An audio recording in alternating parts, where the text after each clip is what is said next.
Hello and welcome back to this last lecture of the week. As all the other lectures, I'm going to be part of the quiz, so you should be rewatching them. And that's the nice thing about the online format. You can go back and rewatch them if you're unsure, of course, as well as the readings. But let me dive into it right away. Let's talk about political regimes in the Middle East. It's fascinating, especially after we have reviewed the history, that really most of the regimes in the Middle East are authoritarian, and we have fairly low economic performance in the Middle East as well. And this has been puzzling because the Middle East really seemed to be almost resistance to this broader wave of democracy that we have seen sweeping throughout the world in the 1990s. And today it really almost reflects the overall state of democracy in the world, rather stagnating or even going back towards authoritarian ways of doing things. But I'm getting ahead of myself. Let's really start with the basics. So what is a political regime? I will talk about first. Then there are really three main forms of regimes that we can see, or political systems, let's say, that we can see in the Middle East. There are republics, monarchies, and democracies. I would even add failed states, of course, in case of Libya or Syria. But let's focus on these three. For what is a regime? A regime, and that's important, is much more than you would think with the general use of the term. And I think it makes it really clear when you look at what a state and what a government is. So a state is mainly really the institutional structure of a country. So the permanent organizations of bureaucracy, military, police forces, legislature, and judiciary and so on. So very much focused on the institutions. The government instead very much focused on the people. So really the people, the group of people that control or manage state organizations. So when you look at the regime, and that's how we'll use the term here in this class, it really describes something much broader than what state and government do. While they are maybe more on the technical side, regime is really much more about the set of rules for determining how public key offices are filled. And even to broaden that up a little bit more, it does not only refer to the type of government, but also to the political elite's guiding ideology. So the rules of the game and the structuring of the polity in a given nation. So regimes can be democratic or non-democratic or somewhere in between, but it's definitely clear that when they change, and this has often been used during these Arab Spring protests in the 2010-2011, the regime change is very profound. If you talk about a change of regime, you really think about the structural change in all forms of political activity. So it does not only mean that you change simply the structure of a bureaucracy or simply change out the group of people that control state organizations. It's really much a combination of how are things done. So is it really changing? Is it a new group of people that is coming in? Are there institutions that are making up the state? Are they kind of in a profound way new? And as you can probably guess pretty quickly, this cannot happen at once. You obviously have a long-term development that comes throughout this. It's almost like a gradual change that might erupt at one point in history. But it has really been a development that has been going on for a long time. And that's what most researchers try to grasp really these days, is how the Arab Spring came about and how significant it really is. So, for example, we have been seeing revolutionary regime change, really from the ground up, completely new way of doing things. For example, in the Revolutionary War in France in 1789, or also in Iran to a certain extent. Iran is a very interesting case, but it can also be very peaceful and incremental. So, for example, the Arab Spring has often been noted as a peaceful transition, mostly peaceful protest. I mean, protest, depends. Then, of course, the civil war in Libya or also in Syria, of course, point to a different direction. But if you just take the case of Tunisia, it has been fairly peaceful and incremental.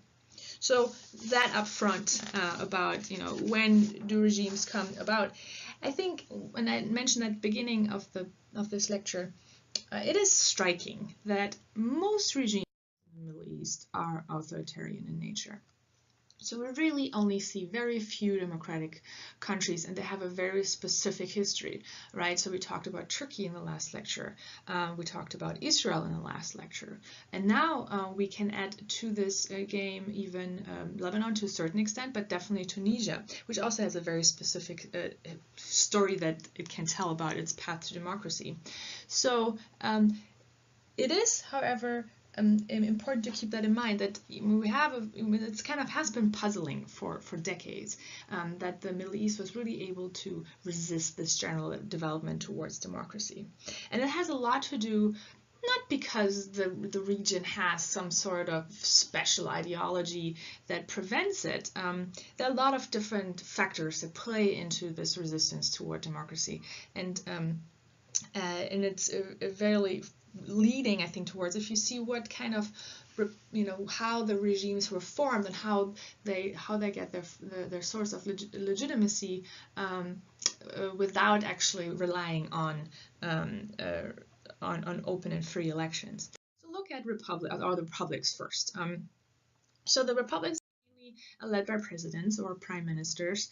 You can say Tunisia was one until 2011. Algeria is still one. Libya, again, can you make a very good case that it's actually a failed state right now.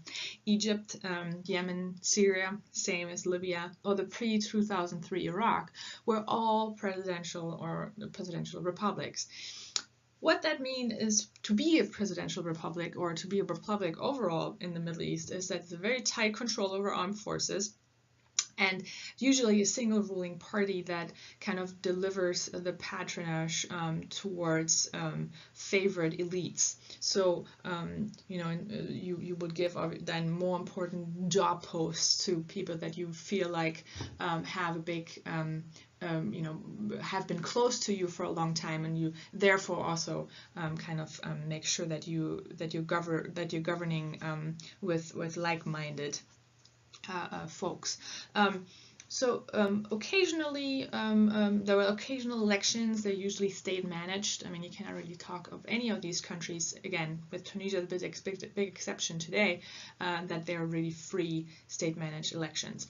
The post-2003 Iraq is also different, but the general characteristics of the republics were really in the Middle East were really no free elections. But they can, however, there's a wide range of authoritarian or to democratic regimes, even with the republics, and that is important to keep in mind. So it's not like the one republic model that applies to everybody, but it's a really wide range of different characteristics. But you will dive into that much more deeply when you actually look at your specific country and write your country brief. So the other group of countries in the Middle East are the monarchies, and that is a really special development, because usually you would think monarchies around the world are pretty much extinct. I mean, apart from the representative monarchies like in Britain or Sweden or Netherlands, you really don't have monarchies that are running a country.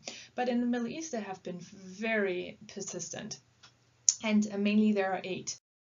Not all of them are part of our group here of countries that we look at, but some of them are. So Morocco or Jordan, Saudi Arabia, Kuwait, Bahrain, Qatar, Oman, and the United Arab Emirates.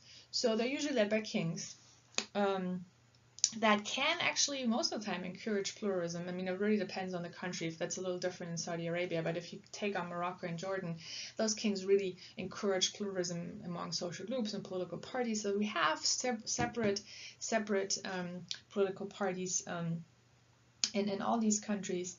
And for example, just the monarchies in Jordan and Saudi Arabia, I don't think they would actually not be in place without the support of Britain and the US.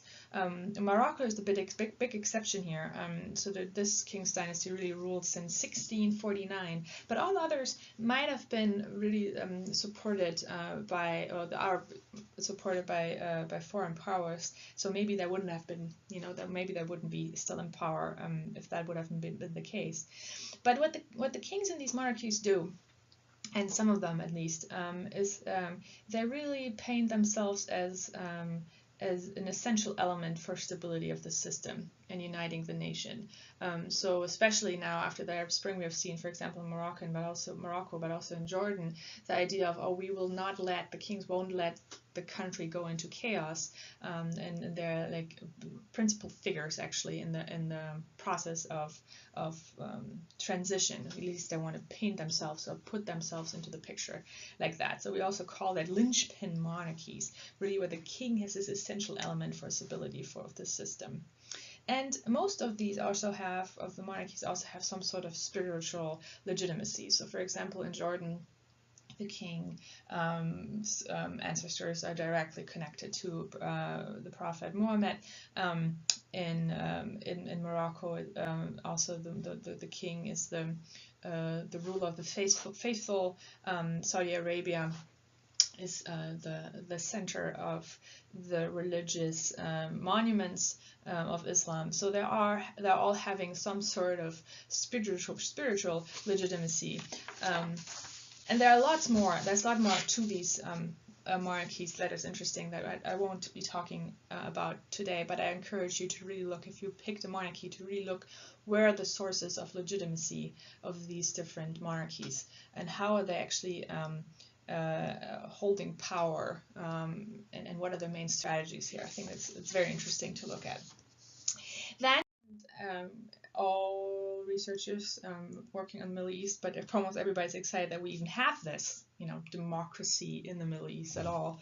There are democracies, and they are very important and critical figures in the Middle East. With Tunisia, of course, being the most recent addition. But also others like Israel, Turkey, that have been parliamentary democracies for a long time. I would also add Lebanon here. It's a mostly free country. You can probably put them into the republics as well as in the democracies, but I put it here. And whoever picked Lebanon, I think will make a case for or against it. So usually these countries allow organized opposition parties and engage in honest elections. Israel is a parliamentary democracy with a large number of political parties who usually need to form a coalition in order to hold power or the majority in parliament. Turkey is a competitive multi-party parliamentary democracy. In the case of Turkey, there are more recent developments that definitely also make a case against Turkey being a democracy, but at least in institutional terms it still is. And the government is generally a representative of the population. So when we look at Tunisia, I think, when we think about regime change after the Arab Spring, it's really only Tunisia, the only case so far in the Middle East that can really talk about a truly change of regime. So it's not only the change of the parliament or the prime minister, but it's a truly change of doing things. The way of doing things is changed and is in the process of changing and is struggling with authoritarian forces within the country. So it's definitely not established democracy by any means, but it's definitely on the path towards it. When we talk about the regime change during the Arab Spring, or the chances of regime change in the Middle East more generally, when we talk about in the third week about democracy. So put together the little map, so just to get you an idea. You cannot really see there's not really any form where you can see, oh, there are more republics in Northern Africa, but it's also the longest ruling kingdom, with Morocco the only democracy. And I put Libya and Syria here as republics because they technically still are, but of course they're also in a deep civil war, and you can put even a failed state mark on them.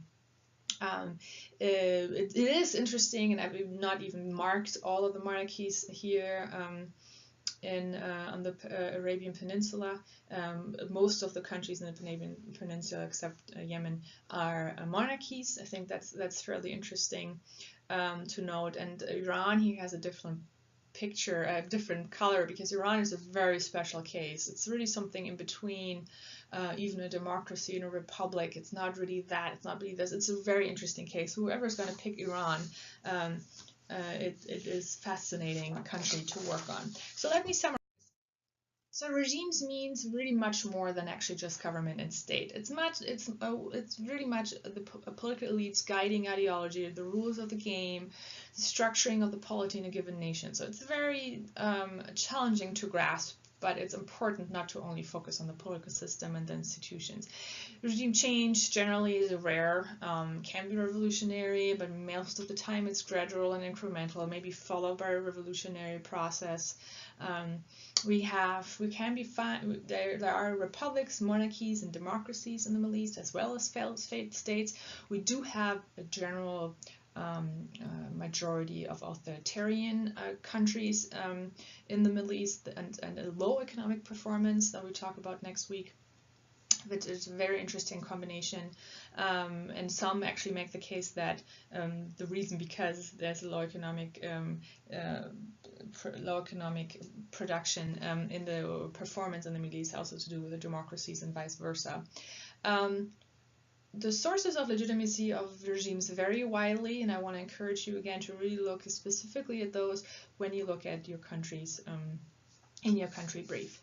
So that's it for the quiz for this week. Next week we'll talk a little bit more about the political economy of the Middle East, and I'm looking forward to that. And I wish you all the best for this quiz. It's absolutely doable if you do all the readings and you watch all the lectures. And I'm looking forward to our next lecture.